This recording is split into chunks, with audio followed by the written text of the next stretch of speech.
의원님 감사합니다. 저는 재벌개혁 또는 경제민주화를 이루겠다는 의지에 대해서는 조금도 후퇴하지 않았습니다. 다만 2008년 글로벌 위기 이후에 변화된 환경에 맞는 새로운 어떤 현실 적합적인 방법을 찾고자 하는 고민에서 아마 특히 여당 의원님들께서 마음에 들어 하지 않으실 그런 어떤 대안들을 자주 얘기했던 것 같고요. 근데 이제는 저 혼자 하는 일이 아니기 때문에 관계 부처 그리고 또 국회와 협의하면서 우리 모두가 단순히 경제적 관점이 아니라 정치 사회적으로 합의를 할 수 있는 그런 방법을 찾아내는데 더욱더 노력하겠다라고 말씀드리겠고, 공정위의 어떤 조치에 대해서 그러니까 잘못된 부분 과거에 특히 이제 예를 든다면 삼성물산의 기존 술자를 해소하는 부분에서 1000만 주가 500만 주로 이렇게 바뀌는 이런 부분에 대해서 많은 국민들이 의혹을 갖고 있다라고 하는 것을 알고 있습니다. 사실 1000만 주가 오르냐 500만 주가 오르냐라고 하는 것은 선언적으로 따질 수는 없는 것이지만 문제는 공정위가 일관된 판단을 유지하지 못했다라고 하는데 결정적인 문제가 있는 겁니다. 자, 이런 부분에 관해서 저희들이 말씀을 조치를 하겠고요. 그다음에 네. 조사국 부활을 통해 가지고 특히 이제 뭐냐면 불법 행위, 특히 갑을 관계에서 발생하는 불법 행위에 대해서는 철저하게 조사 조치하도록 하겠습니다. 그래요. 네. 의원님들이 우리 저 후보자님 답변을 좀 짧게 해달라고 자꾸 요구를 하니까 참고를 좀 해주시기 바랍니다. 제가 조금 전에 의사진행 발언권을 드린다는데 정태욱 의원님. 예, 자료 요구 관련해 가지고 그냥 넘어갈라 했는데 자꾸 전해철 의원님이 이야기하시니까 정확히 다시 한번 이야기하겠습니다. 지금 후보자와 배우자와 직계 존 비속에 대한 전체 통장 입출금 내역은 저희들이 요구한 게 아니고요. 여당 의원님이 요구한 겁니다. 그 이유까지 아예 요구 자료에 넣어놨습니다. 후보자 자녀가 인사청문회 직전 또는 혹은 6개월간 예금 계좌를 모두 인출했다는 의혹이 있기 때문에 후보자, 배우자, 직계 존 비속의 통장 전체 입출금 내역을 요구했습니다. 그런데 제가 아침에 이야기한 거는 통장 전체를 내역을 낸다라는 건 너무 과도하고 실제로 그거 뭐 콩나물 사본 것도 있을 거고 뭐 용돈 준 것도 있을 거고 그렇기 때문에 그렇지만은 이런 여당 의원들의 옛날 야당식으로 이렇게 요구하는 건 너무 과도하니까 그래서 제가 요구한 거는 최소한 지난 12월 31일자에 가지고 있는 계좌들의 내역과 최소한 잔고 정도는 내라. 그리고 또 최근 약 몇 년간에 있는 계좌 폐쇄된 통장을 좀 자료를 내라. 이건 합리적이고 아마 전해철 의원님도 그렇고 저도 그렇고 우리가 재산 공개할 때 다 하는 겁니다. 이건 절대 우리 후보자님께서 과도하거나 개인 신상에 관한 자료가 전혀 아니라고 생각합니다. 그리고 이렇게 이야기하는 이유는 제가 아침에도 이야기했지만 지난 2월 달에 집중적으로 통장 6, 7개가 새롭게 개설됐고 그리고 또 이번에 제출된 자료 안에 보면은 아파트 임대료하고 보증금 받는 그 통장이 없어져 버렸어요. 이게 왜 없어졌는지 그것이 이제 가상 계좌와 직접 계좌 때문에 그랬는지 아니면 폐쇄됐는지 그걸 알 수가 없다는 겁니다. 그리고 또 아파트 계약을 할 때에 통장 우리 후보자님 이름으로 된 통장도 또 이번에 자료 제출한 자리에 없어졌어요. 그러면은 기존에 당연히 몇 년간 월세 받던 통장이 갑자기 번호가 없어졌으면은 합리적인 의심을 가질만 하지 않습니까? 그리고 또 아파트 계약할 때 통장에 있던 번호가 또 없어졌어요. 그럼 그게 어디 갔는지. 그래서 그거를 다 입출금 내역을 내라는 것도 아니고 여당 의원들은 오히려 야당 의원들 하던 대로 그대로 그냥 통장 전체 입출금 통장 내라 그랬어요. 그러나 그거는 과도하니까 최소한 12월 30일자에 있는 계좌의 현황들을 하고 잔고하고 그리고 또 최근 몇 년 동안에 폐쇄된 계좌들의 자료 이것이 내는 것이 부당하고 개인 신상을 털기다. 그건 아마 후보자님께서 이번에 청문회 통과하시고 나면은 바로 또 내야 될 거예요. 이 정도까지는. 이런 걸 가지고 혹시 신상 털기라는 식으로 이야기한다라든지 이렇게 이야기하면은 이 청문회에 잘 대해서 알겠습니다. 근본적인 이게 제가 정신을 할게요. 예. 제가 이야기를 드린 게 아까 말씀드린 대로 여당 의원이 그렇게 이야기를 했다면 왜 추가로 요구를 안 하겠습니까? 거기에 대해서 의문이 있었는데 거기에 대해서 의문이 해소되거나 의문이 해소할 답변을 하면 필요 없는 겁니다. 제가 말씀드린 거는 그 통장 내역에 알겠습니다. 대한 것들에 대한 전해철 의원님. 끝낼게요. 말씀드린 대로 그 내용에 대해서 특정되게 자료 제출할 때는 근거를 갖고 설득을 하라는 겁니다. 계속 같은 이야기만 반복을 하려고 하지 말고 자, 이렇게 하시죠. 설득을 하세요. 자, 김상조 후보자님. 네네. 예. 이 건에 대해서 야당 의원들이 계속해서 통장이 없어진 데 대해서 의문을 제기를 하니까 그걸 이 뭐 자료를 공개적으로 제출하기가 어려우면 당시에 통장들 사본들이 네네. 있을 겁니다. 그거를 비공개로 열람을 할 수 있도록 오후 5시경까지 그렇게 좀 가져오실 수 있으면 좋겠습니다. 그렇지 않으면 회의 진행을 계속하는 동안에라도 가져오면 의원들이 가서 보고 의혹을 해소할 수 있도록 도와주시기 바랍니다. 그 어떻습니까? 잠깐만 그러니까 소명 말씀을 드리면요. 사실관계에 좀 오해가 있는 것 같은데 통장이 없어진 건 없습니다. 그러니까 그 부분에 관해서 소명을 충분히 그러니까 자료를 가지고 소명을 드리겠는데 저 같은 경우는 저에게 돈이 들어오는 것은 다 급여 계좌입니다. 저희 학교에. 급여 계좌에 들어와서 그 계좌는 없어진 적이 없고요. 원래 2, 3월에 통장이 정리됐다고 말씀하시는데 저는 부동산도 하지 않고 주식도 하지 않기 때문에 모든 게 은행에 적금, 예금, 뭐 은행채 이런 식으로만 운영되기 때문에 그 기간에 만기가 집중돼 있습니다. 그리고 사실은 전세 계약이 교체되는 시점이었기 때문에 일어난 아마 오해셨지는 않을까라는 생각이 드는데 그런 것 그 같으면 부분에 관해서는 더욱 예. 통장 그 내역을 네네. 보여주시면 바로 해소가 될 수 있는 거니까 네네. 그걸 준비를 좀 해달라 그러시죠. 예. 네, 예, 예. 이거 요 계약서와 통장이 그러니까 월세 받는 통장은 계좌 번호하고 지금 현재 가지고 있는 계좌 번호가 쭉 나옵니다. 두 개를 비교해 보면은 이쪽에는 번호가 이제 이쪽에 없기 때문에 그거는 실제로 지금 이야기하신 대로 가상 계좌일 가능성이 있기 때문에 그럴 수도 있다고 생각합니다. 자, 그렇게 하시고 준비를 해서 5시까지 네네. 5시까지 네, 준비를 좀 알겠습니다. 해주시기 검토하겠습니다. 바랍니다. 네. 예. 자꾸 회의가 이렇게 매끄럽게 진행이 되지 못하니까 우리 국민들이 짜증을 낼 수도 있을 것 같습니다. 자, 제가 잘 못하는 게 있으면 여러분들이 잘 이해를 좀 해주시고 또 도와주시기 바랍니다. 다음은 바른정당이 존경하는 지상욱 의원님 질의해 주시기 바랍니다. 네, 서울 중구 성동구 지상욱입니다. 질의하기 전에 위원장님께 자료 요청권을 하나 의사진행. 저에게요? 예. 네, 말씀하시죠. 그 은마 아파트 위장 전입 진위 여부 관련해서 아파트에 등재된 입주자 카드 사본 제출 요청드립니다. 네. 그때 사시지도 안 하고 그냥 주소를 옮겨놨다 옮겼다 했지 않습니까? 아니, 입주자 그러니까 카드가 있을까요? 한번 좀 찾아봐 주시길 부탁드리는 거니까 네네. 한번 좀 애를 써 주시고요. 아까 전해철 의원님도 말씀하셨는데 그 2006년 실거래가 신고제 이전에 자원계약서 관행으로 했던 거 맞습니다. 그런데 그 실거래가가 1억 7천 되는 아파트에 그때 기준시가 아까도 말씀하셨지만 1억 2천이었는데 우리 후보자님 5천만 원으로 신고하셨거든요. 그게 이제 국민 정서 볼 때 너무 깎다 하는 그런 비판이 있는 거니까 그렇게 좀 새기십시오. 예, 제가 이제 제 질문 질의 말씀드릴게요. 시작하십시오. 그동안 전문가로서 경제학 교수로서 시민 운동가로서 활동하신 거 존중합니다. 또 아까 모두의 인사 말씀하신 거 참 동의합니다. 훌륭하신 말씀이십니다. 그 지식으로 그 경험으로 그 철학으로 이 후보자 자리에 올랐다고 생각합니다. 저는 여당 시절에도 공정거래 위에 공정은 없고 거래만 있다라고 질타를 했던 사람입니다.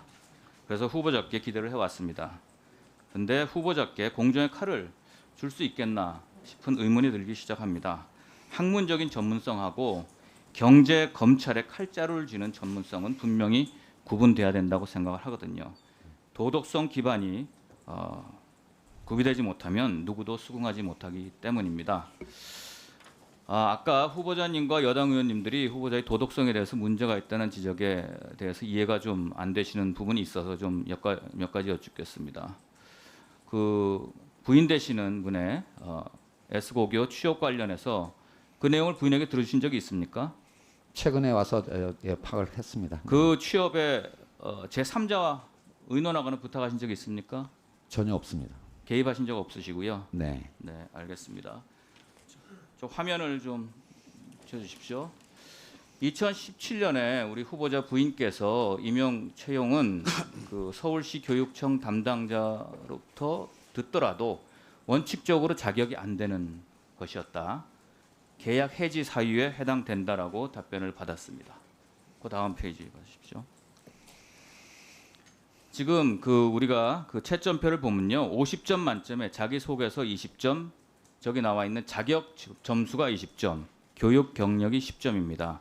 뭐 속에서 20점, 교육 경력 10점을 다 만점 준다고 하더라도 자격 점수는 저기 나와 있는 것처럼 딱 명확한 기준으로 구분이 되어 있거든요. 근데 부인께서는 초중등학교 2급 영어 정교사 자격증을 소지하신 분이 아닙니다. 역사 정교사를 소지하신 분이죠.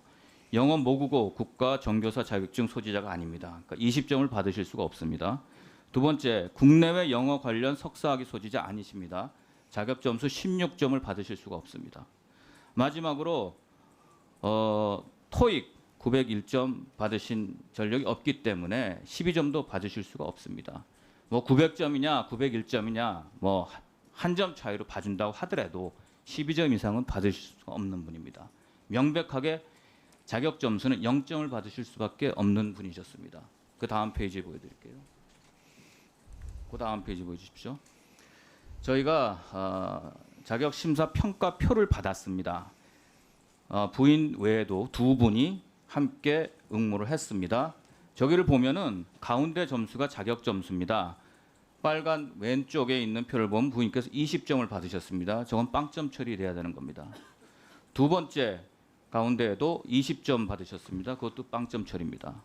세 번째 평가자는 12점을 주셨는데 저것도 원래는 빵점인데 잘 받아서 12점이거든요.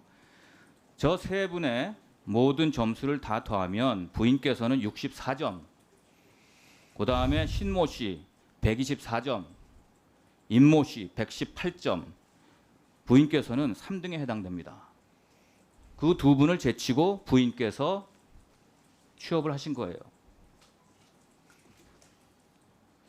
그러시고는 5월 26일 날 사표를 제출하셨습니다. 별 무리 없다고 아까 말씀하셨는데, 그리고 5월 29일 날 사표가 수리됐거든요. 무리가 없다면 26일에 사표를 왜 제출하셨습니까?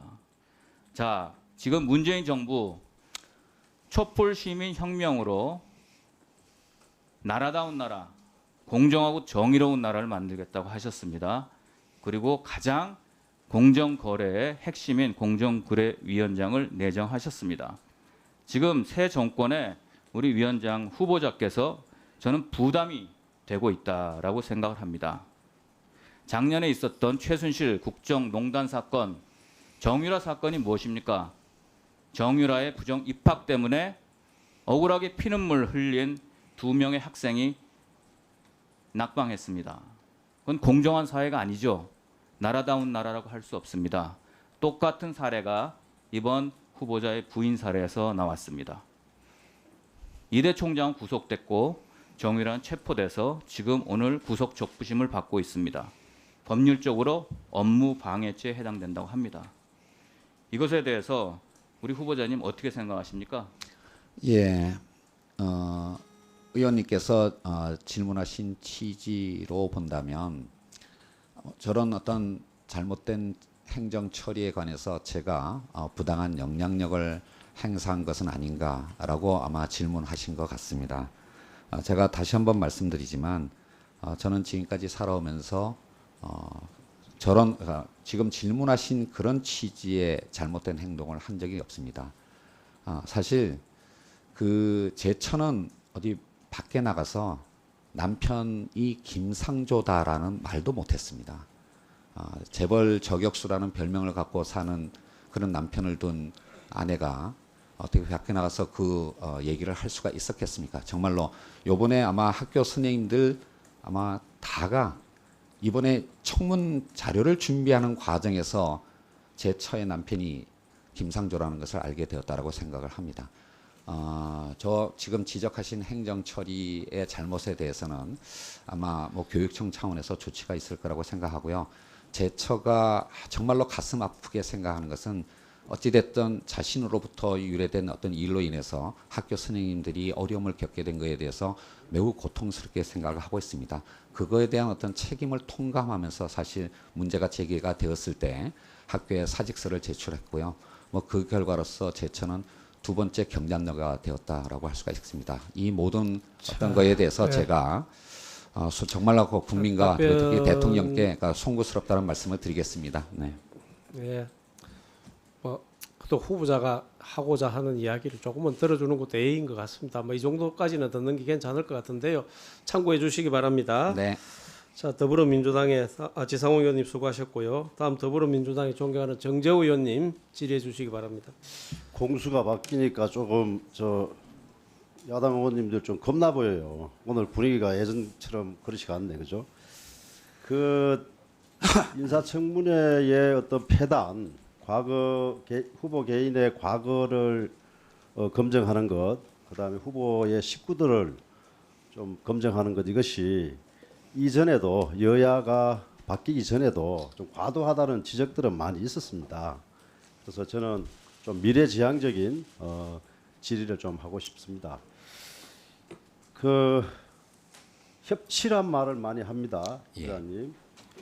이번 대선 과정에서 그 공정위의 역할과 국민들의 먹고 사는 문제를 해결하기 위해서 소위 그 경제 민주화를 어떻게 구현할 것이냐에 대해서 각 당 후보들께서 거의 똑같은 목소리를 많이 낸 적이 있습니다. 그래서 공통 공약을 좀 찾아보신 적이 있나요? 최근에 와서 더욱더 주의하게 되었고요. 사실은 이제 선거를 치르는 과정에서 제가 모든 대선 후보님들의 공약을 다 비교 분석한 적이 있습니다. 네. 잘하셨네요. 그래서 제가 알기에도 우리 홍준표 자유한국당 후보께서도 대기업의 일감 몰아주기 이런 것은 뭐 철저히 건절해야 된다는 말씀을 공약으로 하셨고, 우리 국민의당 안철수 후보께서는 공정의 권한을 대폭 강화해서 독과점 기업의 기업 분할금까지 주자, 이런 이제 공약까지 하셨고요.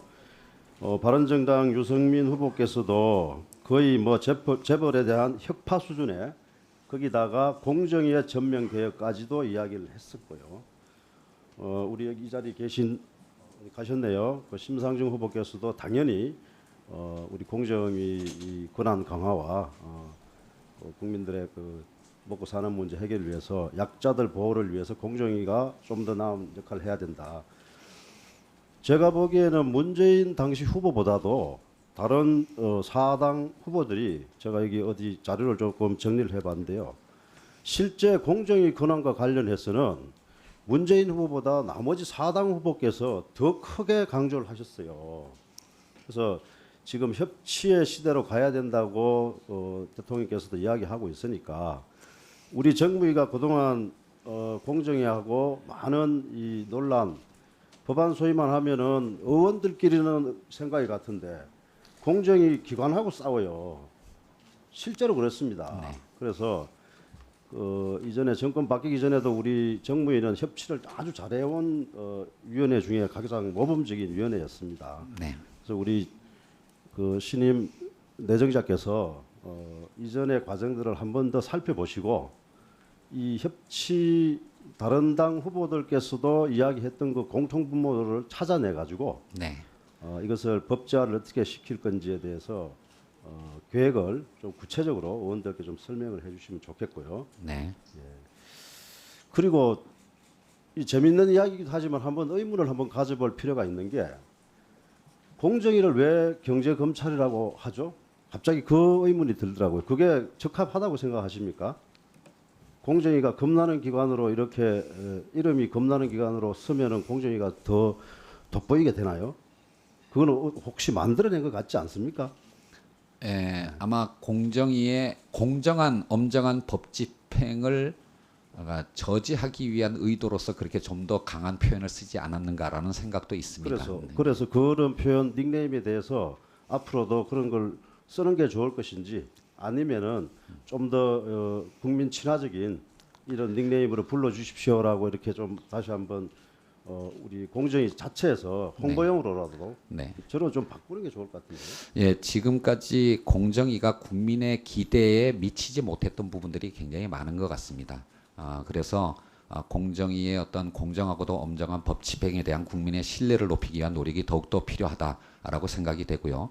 특히 그것을 위해서 대선 후보들께서 공통으로 내놓으신 그런 어떤 공약의 제도와 방안에 대해서는 국회와 충실히 협의를 하겠습니다. 다만 저는 경제 정책의 집행에서 가장 중요한 것은 세냐 약하냐의 문제가 아니라 예측 가능성, 일관성이라고 생각합니다. 따라서 공정위가 앞으로 이 경쟁법을 예측 가능하게 일관되게 그렇게 집행하는 그런 시스템을 그렇게 만들어 보고자 하는 것이 저의 어떤 소망이라고 할 수가 있습니다. 이제 당부컨대요. 이제 취임을 하시면은 우리 예, 뭐 협치가 가장 정부의 여야 의원들이 지난 1년 동안 공통의 목소리를 낸 게. 예, 그 공정위가 국민들뿐만 아니라 국회 정무위의 기대에 미치지 못한 부분도 많았다고 저도 생각을 합니다. 앞으로 의논 드리도록 하겠습니다. 정재호 의원님 수고하셨습니다. 주질의 마지막 순서입니다. 국민의당에 존경하는 최입배 의원님 질의해 주시기 바랍니다. 예, 국민의당 최입입니다. 저는 이제 공정위 좀 내부 문제에 대해서 먼저 좀 말씀을 드리고 싶습니다. 무엇보다 이제 공정위에 대한 신뢰가 많이 떨어진 상태고, 그래서 공정위 내부에 어떤 개혁이 필요하지 않겠냐라는 생각입니다. 특히나 이제 공정위 자체 내부가 불공정하거나 또는 불투명한 부분들에 대해서 앞서 다른 의원님들이 좀 말씀을 하셨고 후보께서도 말씀을 하셨지만 다시 한번 좀 짚고 넘어가겠습니다. 이 첫 번째 문제가 이제 그 공정의 공정성인데요. 결국 이제 공정의 이제 정관예우 문제입니다. 이미 그 삼성 관련 재판에서 공정위 출신의 이제 김앤장의 서동원 고문이 김학현 부위원장과 여러 차례 통화를 했다는 내용들이 이제 나왔고요.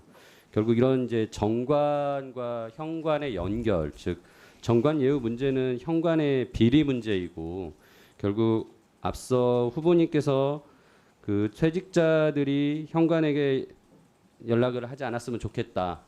그리고 뭐 필요한 경우에 투명하게 절차를 거쳐라라고 말씀하셨지만 솔직히 그것보다는 내부에 있는 현직자들의 문제라고 저는 더 생각을 합니다.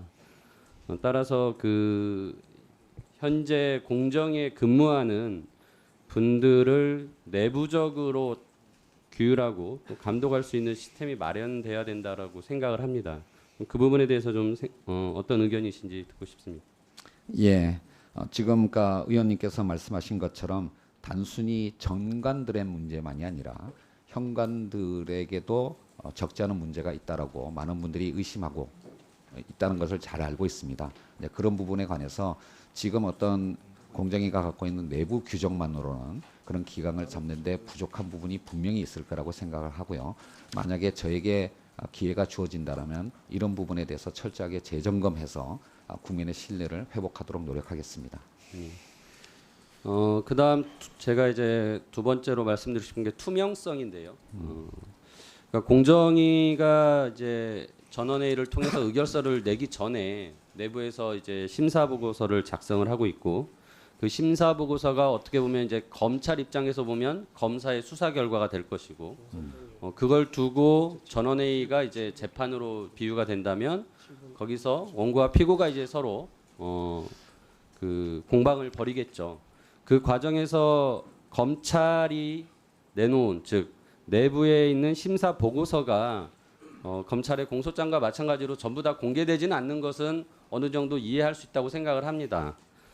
하지만 심사 보고서 자체는 또 나름의 그 중요한 내용들을 담고 있기 때문에 공개 요청을 하고 있는 상황임에도 불구하고 지금 그거는 공개되지 않는 부분에 있어서는 저는 공개에 대해서 좀 긍정적 검토가 필요하다고 생각이 들고요.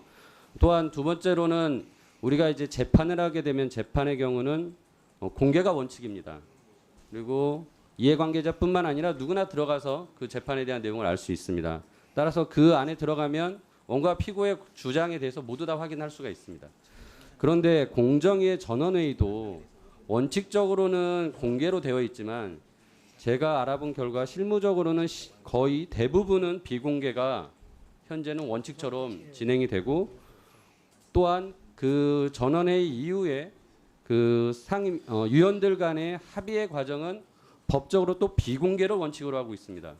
따라서 공정위에서 일어나는 여러 가지 의결에 대한 상황은 거의 비공개되는 상황이라고 볼 수 있습니다. 따라서 이 부분에 대해서 앞으로 그 투명성을 강화하는 차원의 어떤 그 절차들이 필요하다고 생각되는데요. 혹시 생각한 게 있으시면 발표 예, 주시죠. 지금 의원님께서 굉장히 중요한 어떤 문제를 지적하셨다고 생각합니다. 공정위 자체의 투명성을 제고하기 위해서뿐만 아니라 공정위가 만들어내는 각종 자료에 담긴 내용들이 시장의 이해관계자들의 민사소송, 사적인 행동을 위한 근거 정보들이 되기 때문에 더 많은 어떤 정보들을 제공해야 될 필요가 있다라고 하는 것에 대해서는 전적으로 공감을 하고요.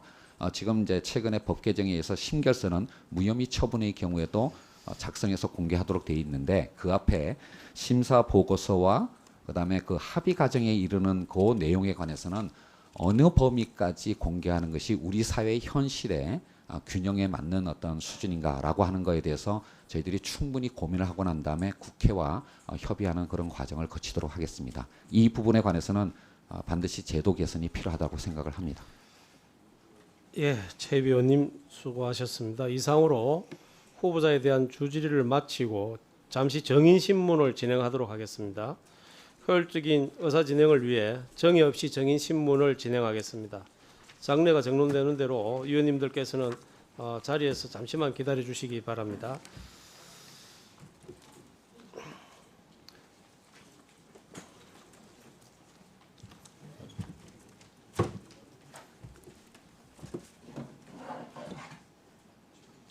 아니 저 김상조 후보 나랑 김상조 후보 나랑 끝나고 싶어. 자리 조금 옆자리에 앉으면 되지 왜? 왜 나는 있어야 될 거 아니야. 대줄로 이야기할 수도 있잖아. 왜 자리를 나가? 응.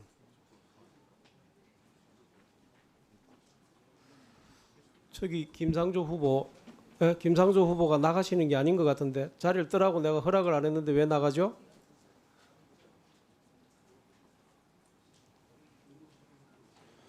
후보자께서 들어오시기 바랍니다. 그러고 정인이 꼭 그 자리에 앉아야 돼요? 뒤에 앉으셔도 되잖아요. 왜 저렇게 진행을 해요? 그 옆에 그러면 자리를 당겨서 김상조 후보자도 같이 앉아 계시죠? 예, 예. 여기 예. 뒷자리에 정인들 앉으시고. 예?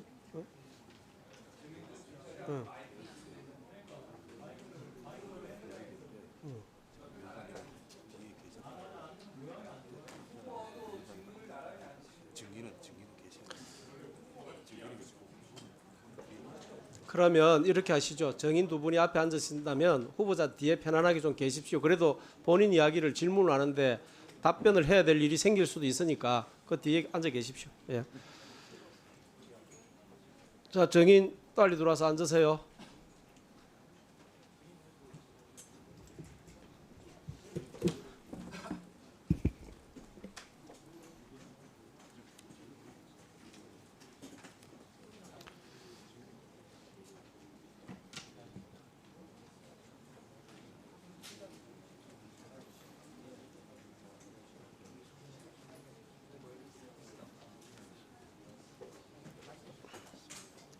예, 앉으십시오. 예. 의석을 정돈하여 주시기 바랍니다. 장례가 정돈되었으므로 공정거래위원장 후보자에 대한 정인신문을 진행하겠습니다. 배부해드린 유인물에서 보시는 바와 같이 우리 위원회가 오늘 출석 요구한 정인은 두 분이고 모두 출석하였습니다. 오늘 출석하신 정인 명단은 배부해드린 유인물을 참조해 주시기 바랍니다. 정인 두 분께 죄송한 말씀 드리겠습니다. 제가 2시 30분까지 좀 와주십시오 했는데 예정 시간보다도 약 한 50분 정도 늦게 진행이 되었습니다. 의원님들의 질의 내용들이 좀 많아서 그렇게 됐다는 걸 그렇게 양해해 주시기 바랍니다. 이해해 주시기 바랍니다. 예, 감사합니다. 그러면 출석한 정인으로부터 선서를 받기에 앞서 선서의 취지와 처벌 규정을 말씀드리겠습니다. 선서를 받는 이유는 정인으로부터 양심에 따라 숨김과 보탬이 없이 사실대로 정언하겠다는 서약을 받기 위한 것입니다. 만약 정인이 허위의 정언을 하거나 정언을 함에 있어 국회의 건의를 훼손하는 때에는 국회에서의 정언, 감정 등에 관한 법률에 따라 고발될 수 있음을 알려드립니다. 그러면 오늘 정인으로 출석하신 이상한 정인께서는 대표로 발언대로 나오셔서 선서해 주시기 바랍니다. 예, 일어서시죠. 예.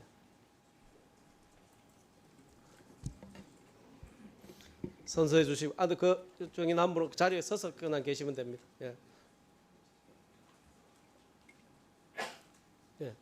선서 오늘은 국회가 실시하는 공정거래위원회 위원장 후보자 김상조 인사청문회와 관련하여 정무위원회에서 증언을 함에 있어 국회에서의 증언 감정 등에 대한 법률 제7조 규정에 의하여 양심에 따라 숨김과 보탬이 없이 사실 그대로 말하고 만일 진술이나 서면 답변에 거짓이 있으면 위증의 벌을 받기로 맹세합니다. 2017년 6월 2일 이상한. 정인 이혜균.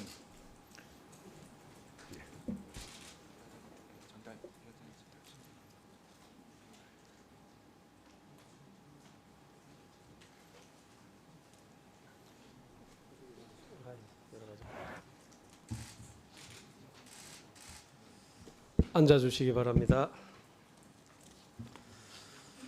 이어서 정인 신문에 들어가도록 하겠습니다.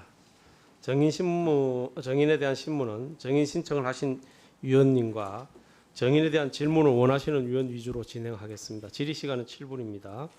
먼저 김선동 의원께서 정인 요청을 하셨는데요. 김선동 의원 질의해 주시기 바랍니다.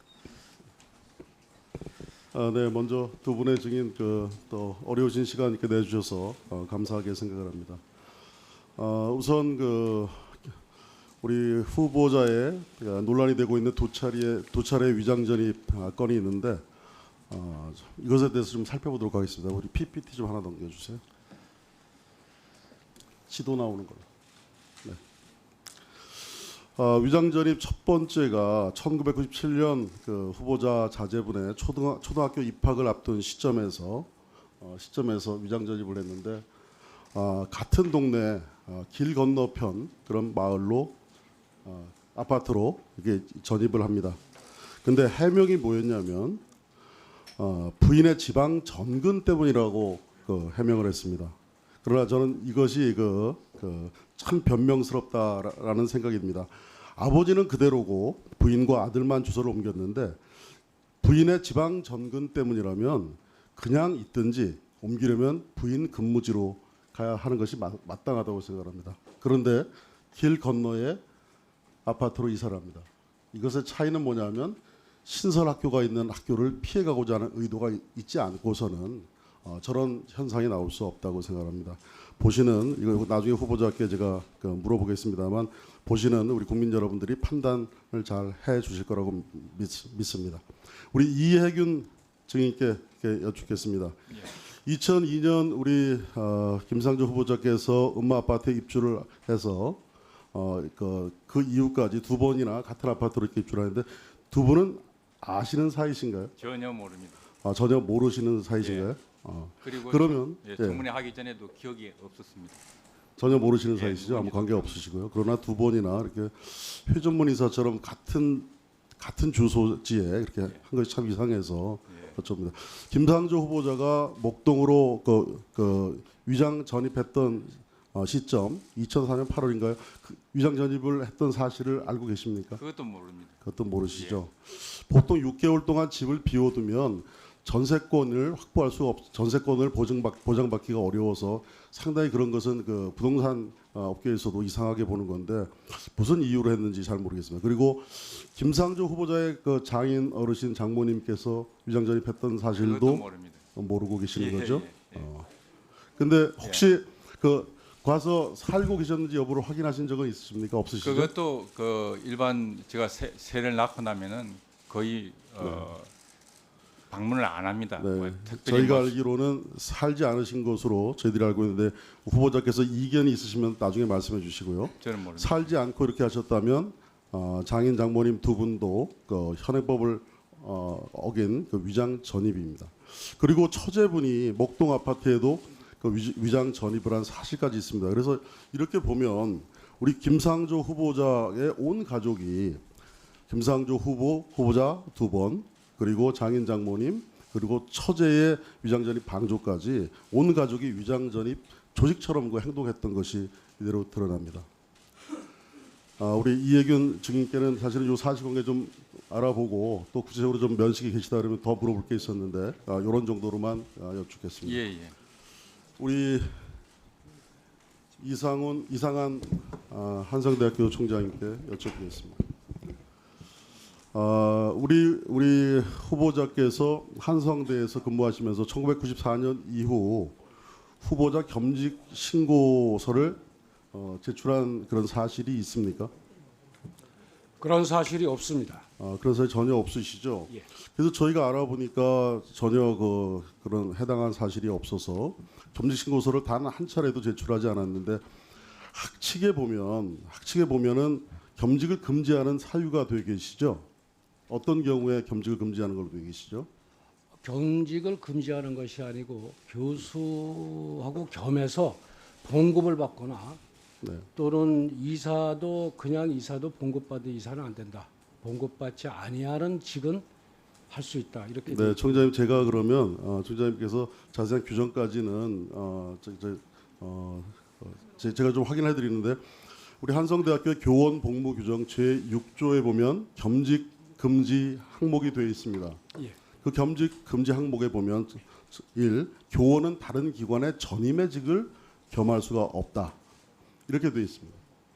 다시 한번 얘기해 주십시오. 교원은 다른 기관의 전임의직을 겸할 수 없다. 이렇게 되어 있습니다. 예, 정임의직이라 하면 바로 네. 교수와 다르게 임시직이나 또는 하는 직이지 정식으로 봉급을 받고 하는 직은 못한다. 이런 의미하고 아마 똑같은 의원님하고 똑같은 말씀을 제가 올린 것 같습니다. 네, 그러면 우리 총장님께서는 아마 어떻게 해석되시는지 제가 좀 제 의견을 듣고 싶은데요.